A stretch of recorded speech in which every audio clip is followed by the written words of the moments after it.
बिस्मिल्लाहिर्रहमानिर्रहीम।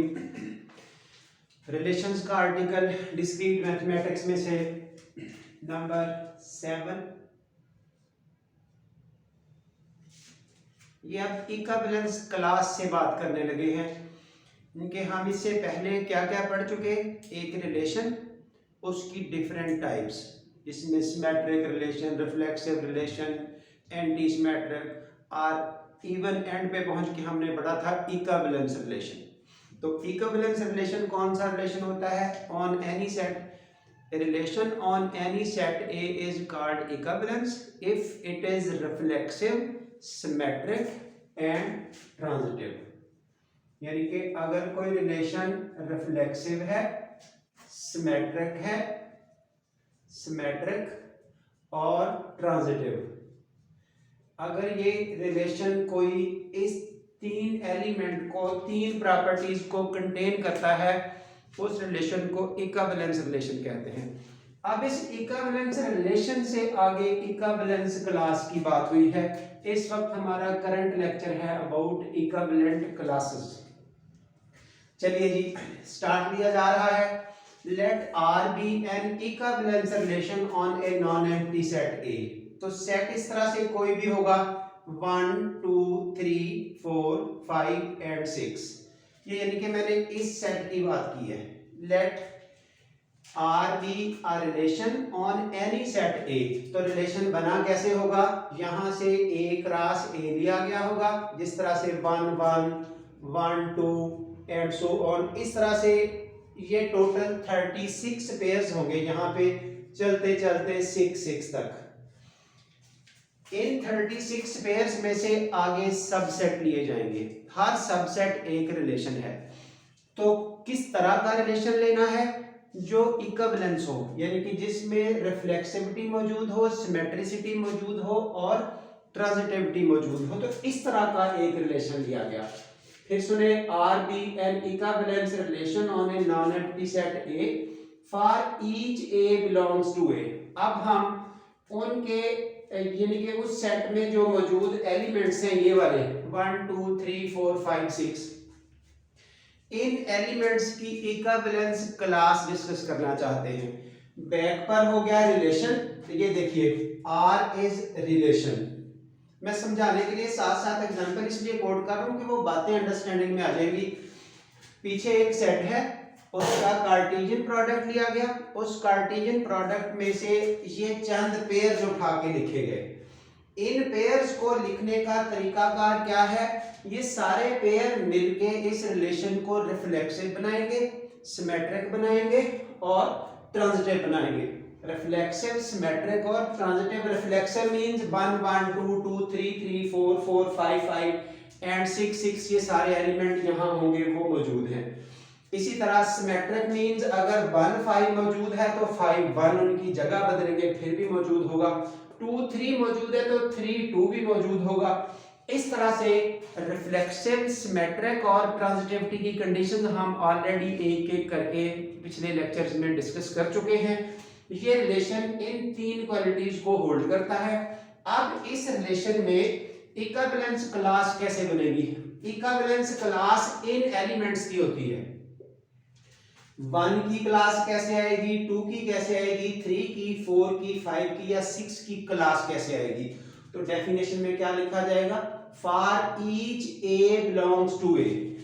इसके किसी भी एलिमेंट के लिए, इसके किसी भी एलिमेंट के लिए, यानी कि 1 की अगर बात करेंगे तो 1 बिलोंग्स टू ए, 2 की बात करेंगे तो 2 belongs to A. For each कहा है ना कि जो भी आप यहां से उठाएंगे उस एलिमेंट की क्लास अंडर डिस्कशन होगी। ये देखिए, 1 लिया तो 1 की क्लास, 2 लिया तो 2 की क्लास। कहां से लिए जा रहे हैं? From A. फिर सुने, A belongs to A, the equivalence class of A, ये उसी एलिमेंट की क्लास होगी। इज डिफाइंड एज, ये एक सेट का नाम है। उस सेट में क्या क्या एलिमेंट आएंगे? किसी भी एलिमेंट की क्लास कैसे डिफाइन होगी? एक सेट है, उस सेट में एलिमेंट कौन से होंगे वो आपको लिख के बताए जा रहे हैं। For each a belongs to A, the equivalence class of a is defined as the set of all the elements of A which are related to A, which are related to further A under the relation R denoted by AR। बात अभी पूरी समझ नहीं आई होगी, ये जब तक समझ नहीं आएगी इंशाल्लाह मैं आपको बताता रहूंगा, कंफर्म करके आगे बढ़ेंगे। हाँ जी, इस एलिमेंट की क्लास, जैसे ये ए एलिमेंट की क्लास, उसमें कौन से एलिमेंट आएंगे? इसी सेट के वो एलिमेंट जो इसके साथ अटैच्ड होंगे।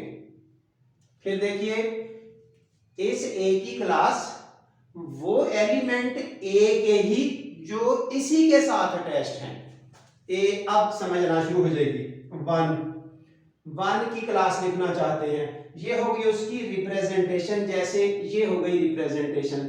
ये जो नीचे सबस्क्रिप्ट आर लिखा है वो इसलिए लिखा है कि आर रिलेशन के मुताबिक क्लास बनाई जा रही है। अगर रिलेशन एक से ज्यादा हो किसी जगह पर तो हमें डिस्टिंक्शन करने के लिए, अगर रिलेशन एक ही है तो फिर इस आर को लिखें या ना लिखें, इसी तरह भी लिखा जा सकता है जैसे ये नोट बताया गया है कि फिर आर को छोड़ दें। जैसे हमें पता है रिलेशन यही है यहाँ पर, इसलिए बार बार इसके साथ यूं सबस्क्रिप्ट में आर लिखने की जरूरत नहीं है, क्योंकि आर तो बस कंफर्म एक ही है। चलिए जी, लिखें या ना लिखें, यानी कि इसको डायरेक्ट बस इतना लिख दें या इस तरह से 1R लिखें। इस 1 की क्लास कैसे आएगी? ए से ही सारा कुछ लिया जाएगा। ए में मौजूद इस 1 एलिमेंट की क्लास वो एलिमेंट इसी ए के जो इस 1 के साथ अटैच्ड हैं इस रिलेशन में। ये देखिए 1 के साथ ये 1 अटैच्ड है, जिन पर गुड लगाया जा रहा है वो इस सेट में लिखे जाएंगे। 1 के साथ 5 अटैच्ड है तो वो 5 लिख दिया। एक सेट है उन एलिमेंट्स का, ये एलिमेंट कहां से लेने हैं? ए में से ही। ए के एलिमेंट की ही क्लास डिस्कस हो रही है, ए के ही एलिमेंट उठाए जा रहे हैं। तो ये देखिए, जब 1 की क्लास लेनी है तो वो एलिमेंट लिखने हैं इस रिलेशन में से जो 1 के साथ अटैच्ड हैं। 1 के साथ ये 1 अटैच्ड, 1 के साथ 5 अटैच्ड, ये जिन पर गुड लगाया वो आपका रिजल्ट बन गया। आगे बढ़िए, 2 की क्लास लिखनी है तो वो एलिमेंट इसी के जो 2 के साथ अटैच्ड हैं। तो ये देखिए, ये 2 इसके साथ, ये 2 अटैच्ड है, इसके साथ 3 अटैच्ड है, इसके साथ 6 अटैच है, वो 2 3 6 ये लिखे गए। आगे तीसरा एलिमेंट 3 है, इसकी क्लास, इसमें वो एलिमेंट जो 3 के साथ अटैच है, 3 के साथ ये अटैच है, ये अटैच है, ये अटैच है।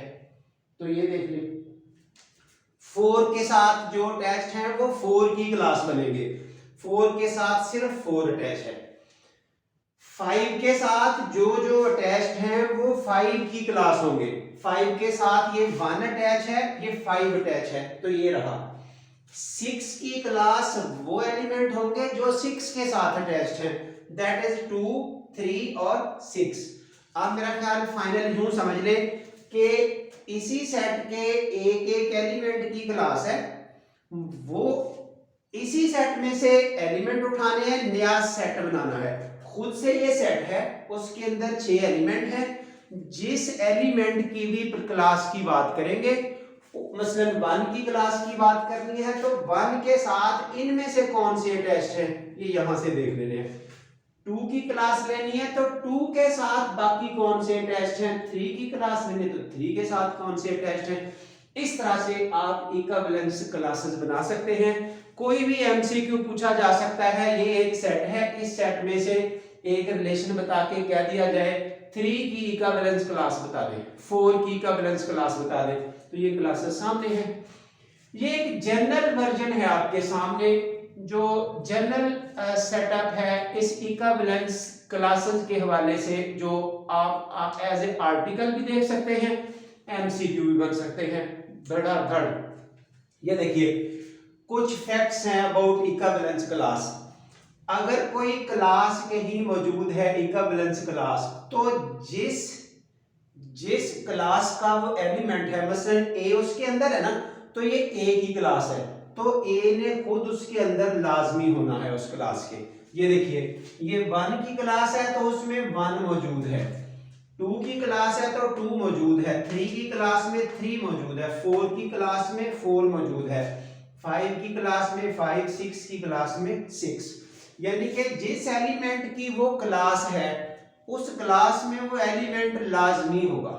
ठीक है, अगर ये देखिए ए की क्लास है तो ए वहां होगा। ये आपको एक एक करके समझा के, ये 5 की क्लास कौन सी है, ये सेट 5 वहां मौजूद है। 6 की क्लास कौन सी है, ये सेट, तो वो 6 एलिमेंट यहां मौजूद है। आगे बढ़िए, दो क्लासेस इक्वल कैसे होंगी? जैसे यहां से अगर कोई कहे कि 1 और 2 इक्वल कैसे होंगी, ये उसकी कंडीशन है अगर ए और बी, अगर इस वाला एलिमेंट और इस वाला एलिमेंट मिला के एक पेयर उस रिलेशन में मौजूद हो। जो क्लास ये है, जो क्लास ये है, इन दोनों का जो पेयर बनता है वो उस रिलेशन के अंदर हो जिसके मुताबिक हम बात कर रहे हैं। ये देखिए, यहां से नोट करें, जो 1 की क्लास है वो है 1 और 5, उसके बाद ये 5 की क्लास है वो भी 1 और 5 है। इस वक्त आपको समझ आ रही है ये जिस पर गुड लगाया गया, 1 की क्लास और 5 की क्लास एक जैसी है। 1 और 5 का जो पेयर है वो उस रिलेशन में लाजमी मौजूद होगा। ये देखिए, 1 और 5 का पेयर उस रिलेशन में मौजूद होगा। आगे देखिए, ये जो एक है सिंगल है उसमें तो 4 4 अपने आप से आ ही जाएगा। अब देखिए, ये 3 और 6, ये आपको दोनों क्लासेस इक्वल नजर आ रही हैं। 3 की भी इक्विवेलेंस क्लास वही है, 6 की भी इक्विवेलेंस क्लास वही है। तो इट मींस जो 3 और 6 का पेयर है वो उस रिलेशन में मौजूद लाजमी होगा। ये देखिए 3 6 उस रिलेशन में मौजूद होगा। इनके अगर दो क्लासेस इक्वल हों तो क्या होगा, उन दोनों का पेयर बनाएं, वो उस रिलेशन में मौजूद होगा। और ये इफ एंड ओनली इफ है। अगर कोई रिलेशन, ये देखिए 2 और 6 है, 2 और 6 है, ये पेयर यहां मौजूद है, तो जो 2 की क्लास है और 6 की क्लास है वो इक्वल होंगे। 2 और 3 यहां मौजूद है, तो जो 2 की क्लास है और 3 की क्लास है वो लाजमी एक जैसी होंगी, या नजर आ रही है आपको 2 और 3 की क्लास से एक जैसी। ये इसका मीनिंग है। उसके बाद आगे कोई भी दो एलिमेंट उठा ले जिनकी ये क्लासेस उसके हवाले से क्या लिंक होल्ड करता है। किसी भी दो एलिमेंट को, 1 को, 2 को, 3 को, 4 को, या तो उनकी दोनों क्लासेस बराबर होंगी या उनका इंटरसेक्शन एम्प्टी सेट होगा। ये लीजिए 1 और 2, किसी भी दो की बात हुई है, किसी भी दो एलिमेंट को ले ले, उसमें क्या लिंक होल्ड करेगा, या उनकी क्लासेस सेम होंगी या फिर उन दोनों क्लासेस का इंटरसेक्शन एम्प्टी सेट होगा। ये देखिए 1 और 2, क्या ये एक जैसी है? Answer is no. तो इस 1 का और इस 2 का जरा इंटरसेक्शन ले, तो 1 और 2 ये दो सेट्स हैं, इनका इंटरसेक्शन क्या बनेगा, 1 5 2 3 6, दैट इज एम्प्टी सेट। आगे बढ़े, 2 और 3 ले लें, वो आपस में बराबर हैं। 3 और 4 आपस में ले लें, वो बराबर नहीं है।